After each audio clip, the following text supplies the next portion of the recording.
Hey everybody, this is Cameron from Obnoxious and Anonymous, and welcome to another chapter review for Mark Frost's book, The Final Dossier. My guest today is George. How's it going? Hey, how's it going, Cameron? Thanks for Good. having me. And well, it's great to have you back. Today we are going to be discussing the chapter Ray Monroe. Now, George, I have to say, in a series full of memorable characters, in this latest season, for my money, Ray was definitely one of the standout new characters introduced to us. Oh yeah, totally. I mean, at first I was kind of whatever about Ray till around part 8. He kind of started to get more interesting, and I just, definitely wanted more of him. I mean, I definitely loved his, arc or story throughout the season. He's definitely one of the definitely probably the most memorable like side new character throughout the new season. I would say it's like him, Janie E, Hmm. a few others, but definitely, you know, the actor George Griffith who Hmm. plays Ray. Man, he just has the greatest like seedy look. Like he just fits so well into that world of Mr. C and his uh partners in crime. Oh yeah, that totally. that when we found out later in the season that he actually was an FBI informant for Gordon Cole, Yeah. it actually made a lot of sense because you were thinking, Ray got stuck in this prison, and Mr. C, it looked like Mr. C had just gotten arrested and put in the prison, but in reality, he was planning to break Ray out anyway because Ray had, these coordinates. And just the way Ray carried himself, he just, on retrospect, he really does seem like an FBI informant, Yeah. who's trying Yeah. to play the role. Anyway, Mark Frost's book here kind of dedicates a chapter to him. Hmm. Um, and so let's discuss it. I love the fact that, as I've mentioned in the other videos, the fact that the case number ends with 119. Now, if any case in this book needs a 119, to me, it's Ray Monroe. Oh, totally, totally. Yeah.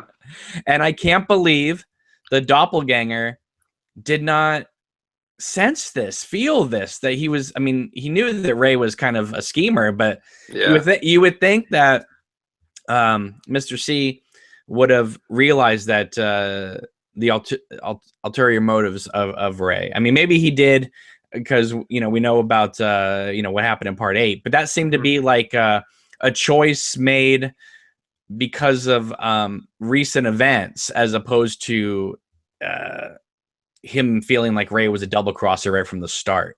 Mhm. Would you agree?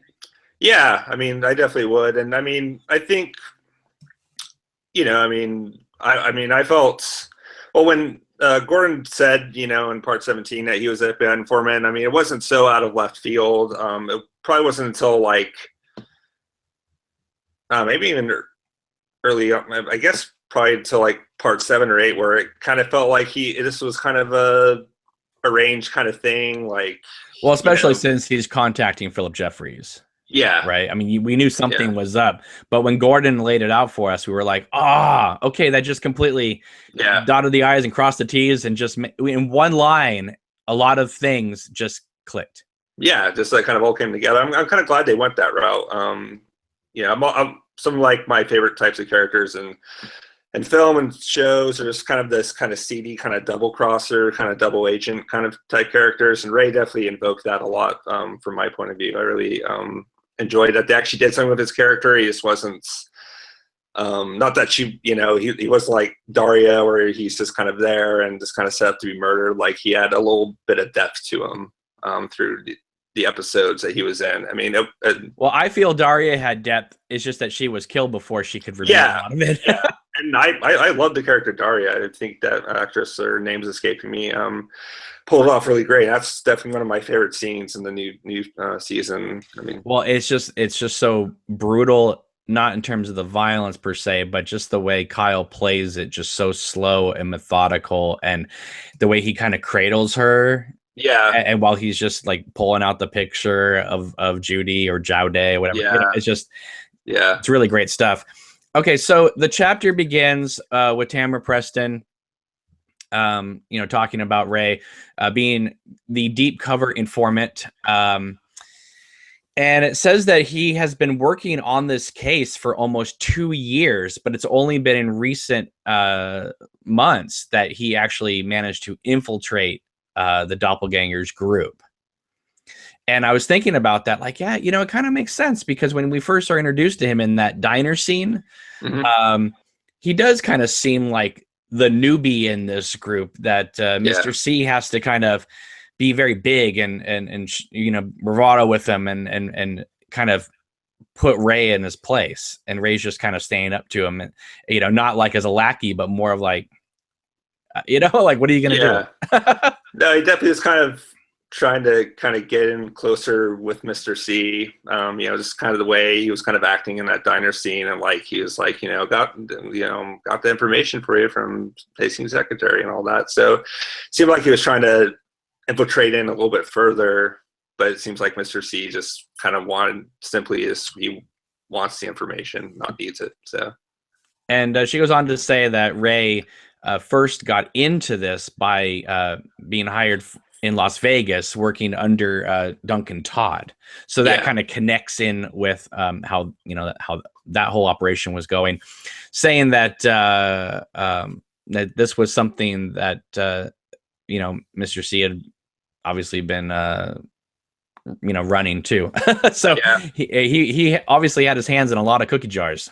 Oh yeah, I love the fact that it's kind of exploring a little bit of his I guess crime-ridden like empire, and its reach, and that kind of connects a lot of the dots, at least for me, with the Box New York and all the Vegas stuff and everything else that it was kind of all he had his hand in everything, and so that kind of will be interesting to, like, on rewatches of season 3, just kind of connect all this information from the book into the series. Then she mentions the fact that Ray had made a phone call to which she says, let me read this here. It says, based on data retrieved from the phone, it seems that Ray Monroe believed that he had originally been recruited by and had all along been working for Philip Jeffries. So, Gordon was obviously aware of Ray Monroe, but I guess Ray assumed that his contact person was Philip Jeffries. Or do you think that Gordon in some way was still in touch with Philip Jeffries because why would Gordon give Ray Monroe a contact that he wasn't aware of? Yeah, that is pretty interesting. It leaves a nice little mystery there. Yeah, totally. It definitely could be Gordon. I always thought, and I'm still feel. I'm probably dead wrong that Philip Gerard was, I don't know, somehow the one taught the so-called Philip Jeffries communicating with Cooper in part 2, just because what he was saying about wanting to be with Bob again. And so there's probably like a lot of different players involved with this, involved with Ray's, I guess, involvement. I'm probably dead wrong. I didn't even think that Gordon would be that, I don't know, that close to Phil Jeffries. Well, Gordon obviously has his, paw prints on these kind of Blue Rose cases, right? He's the one that created this task force. He also walks Cooper to that boiler room to open the doors. So, if Gordon's aware of Ray Monroe working with the FBI, maybe Ray was doing work for the FBI, but also doing side work for Philip Jeffries under the guise of the FBI as well. Maybe Philip Jeffries caught wind that Ray was working with the FBI and contacted him privately to do some side work. That's probably what happened. Otherwise, Gordon wouldn't be just remembering Philip Jeffries randomly in a motel with Tamara and Albert. He'd be like, yeah, there's another contact. Remember Philip Jeffries? Yeah, he's working with us. Yeah. So that's probably what it is. But who knows? That's just one of the pleasures of Twin Peaks is the discussing of, the mysteries of it all. No, definitely. So Tamara goes on to say, I also think it's highly probable that after the double she refers to as a doppelganger Mhm. killed Ray Monroe in Montana, that he went looking for Jeffries. Now, I have to say, Tamara has, or Tamara, or Tammy, as you want, anyone wants to say it. Man, she has a sixth sense for putting these things together. It's like she answers anything we could have wanted to know about this whole transaction in a way that actually makes logical sense from the series we just saw. So I think it's fascinating that she's got her timelines down correctly, at least in this chapter. Yeah, I love how she's kind of the narrative force of the Final Dossier, and how she's kind of connecting all the dots of things that we know, but also providing information that wasn't really explored in season 3. I just think it's a really good medium that this book kind of brought, especially in this chapter. Right. And, she talks about how, she goes a little bit into Philip Jeffries and about how she thinks that Philip Jeffries could be like Major Briggs and has gained access to like portal holes in our dimension that allow them to disappear and reappear in places far apart in geographical terms. Because she makes note of the fact that after he disappeared from the FBI offices, people saw him reemerge in Buenos Aires again.